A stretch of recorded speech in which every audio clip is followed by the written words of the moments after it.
100 సార్లు అడిగినా ఒకసారి అడిగినా చంద్రబాబు నాయుడు గారు. అయితే మొదట నాకు చైతన్యం కానీ అవగాహన కానీ ప్రశ్నించే తత్వం కానీ పోరాటం కానీ ఇవి మందకృష్ణ మాదిగ గారి వల్ల వచ్చినాయి.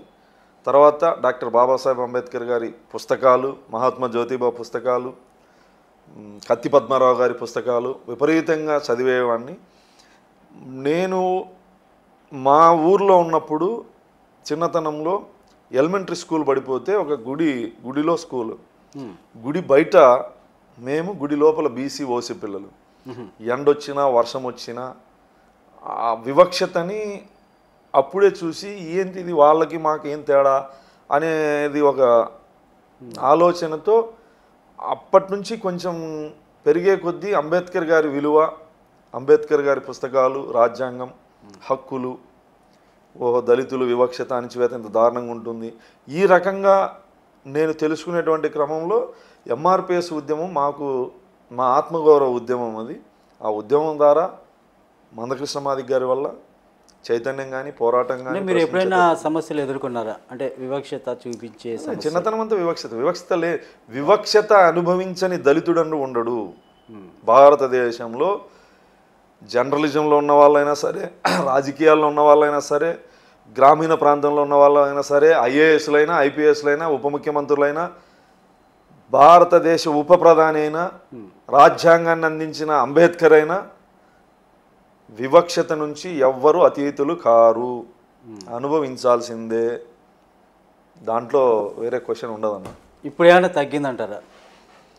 ఇప్పుడు మా వర్గాల్లో చైతన్యం, విద్య, అవగాహన వీటి వల్ల వివక్షతకి దూరంగా మా వర్గాలు ఉన్నాయి. కొంతమంది బీసీలు ఓసీలు కూడా మార్పు వచ్చింది.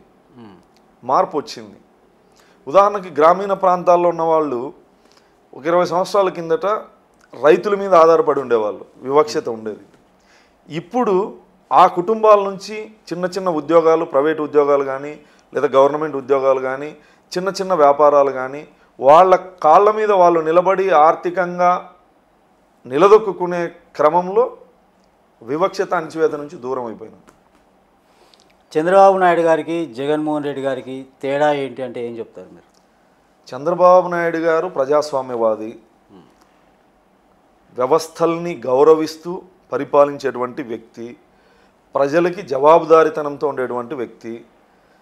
ముఖ్యమంత్రిగా అధికారాన్ని చెలాయించేదానికన్నా దాని జవాబుదారీతనంతో వ్యవహరించేటువంటి వ్యక్తి. చేసే ప్రతి పనిలో ప్రజలకు సమాధానం చెప్పాలని గుర్తు పెట్టుకునేటువంటి వ్యక్తి.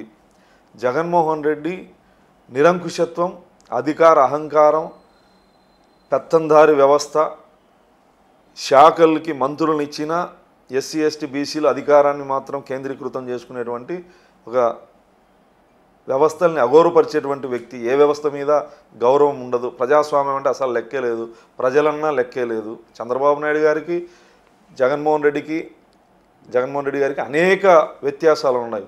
ఉదాహరణకి దళితుల విషయాన్ని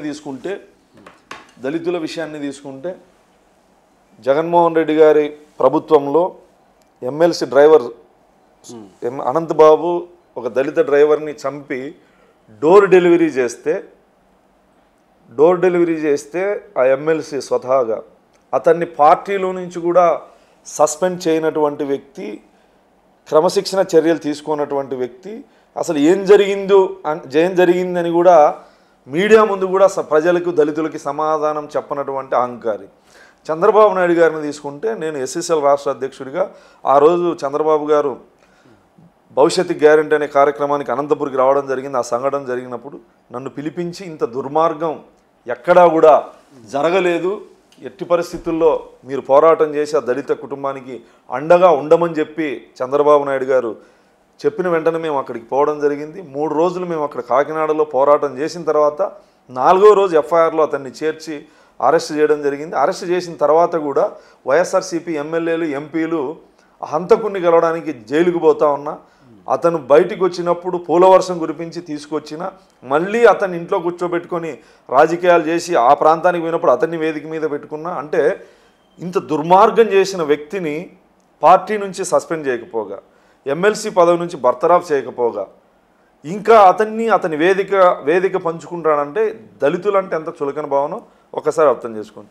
ఇదే చంద్రబాబు నాయుడు గారు పోరాటం చేయడానికి తెలుగుదేశం పార్టీ నాయకుల్ని ఒక కమిటీగా వేసి అక్కడ పోరాటం చేయించి ఆ కుటుంబానికి 5 లక్షల రూపాయలు ఆర్థిక సహాయం చేసి, లీగల్గా సహాయం చేసి ఆ కుటుంబానికి అండగా ఉండడం జరిగింది. అంటే ఇద్దరికి ఎంత తేడానో ఒక్కసారి గమనించండి. పులివెందుల్లో నాగమ్మ అనే ఒక దళిత మహిళ మీద అత్యాచారం చేసి హత్య చేసినారు. అక్కడికి నేను, ప్రస్తుత హోంమంత్రి గారు, తెలుగు మహిళా అధ్యక్షురాలిగా ఆమె, ఎస్సీసీఎల్ రాష్ట్ర అధ్యక్షుడిగా నేను అక్కడికి వెళ్ళి ఆ కుటుంబానికి అండగా ఉండి ఆర్థికంగా సహాయం చేయని నేను ఉద్దేశంతో చంద్రబాబు గారు అటుకు పంపిస్తే మేము వాటికి పోయేటప్పుడు అడుగడుగున పోలీసులతో ఇబ్బంది పెట్టి ఎస్పీ గారికి వినతిపత్రం ఇచ్చి రిటర్న్ వస్తే పొద్దున ఉదయం లేచేసరికి ఈనాళ్ళలో అనిత గారి మీద, ఎంఎస్ రాజు మీద ఎస్సీ ఎస్టీ అట్రాసిటీ కేసు. అంటే దళితుల మీద మా రక్షణ కోసం ఉన్న చట్టాలని మా మీదే ప్రయోగించినటువంటి ఒక మూర్ఖపు అప్పటి ముఖ్యమంత్రి అని చెప్పుకోవచ్చు. ఇలా అనేక సందర్భాల్లో బళ్ళి దుర్గాప్రసాద్ గారని దళిత MP, YSR Congress party MP Tirupati, అతను మరణిస్తే ముఖ్యమంత్రిగా, ఆ పార్టీ అధ్యక్షుడిగా, ఆ పార్టీ ఎంపీ, ప్రజెంట్ ఎంపీ చనిపోతే కనీసం ఆ కుటుంబాన్ని పరామర్శించాలి. 6 నెలలు 7 నెలల తర్వాత తిరుపతికి రాజకీయ కార్యక్రమానికి పోయి ఆ కుటుంబాన్ని గెస్ట్ హౌస్కు పిలిపించుకొని మాట్లాడినటువంటి వ్యక్తి Jaganmohan Reddy. Challa Ramakrishnareddy MLC, YSR Congress party MLC, Kurnool, ఆయన మరణిస్తే హుటాహుటిన స్పెషల్ ఫ్లైట్ వేసుకొని వచ్చినాడు. అంటే మరణాల్లో కూడా కులాన్ని చూస్తాడనడానికి ఈ 2 ఉదాహరణలు.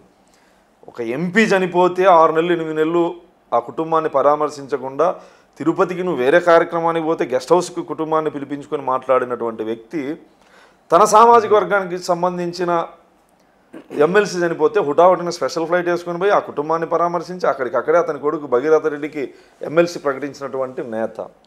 మరణాల్లో కూడా, పరామర్శలో కూడా కులాన్ని చూస్తాడు. దిశ అనే అమ్మాయి తెలంగాణలో అత్యాచారం చేసి హత్య చేస్తే అప్పుడు ఆ ముఖ్యమంత్రిని ఎన్కౌంటర్ చేసినాడు.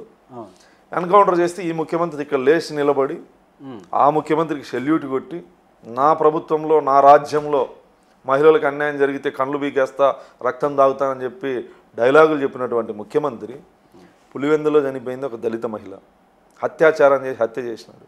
అతని ఇంటికి 7 కిలోమీటర్ల దూరంలో.